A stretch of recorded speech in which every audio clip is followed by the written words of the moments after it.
বন্ধুরা, আজকে আমি একটা ফার্স্ট ব্লগ চালু করলাম। আমার নাম পূজা রয়, আর আমি থাকি হচ্ছে যে আমার বাড়ি ঘাটাল, কিন্তু আমি থাকি অন্ধ্রপ্রদেশে। তো আমার ব্লগটা ফার্স্ট চালু করলাম।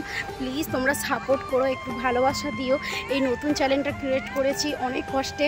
তার আগে আমার একটা অন্য ব্লগ নিয়ে আসবো, অবশ্যই বলবো কেন এটা ক্রিয়েট করেছি আর আমি কেন কি করি আমার বিষয়ে অবশ্য বলবো। তো প্লিজ একটু সাপোর্ট দিও, ভালোবাসা দিও, অ্যান্ড ইউটিউব চ্যানেলটাকে একটু সাবস্ক্রাইব করে দিও।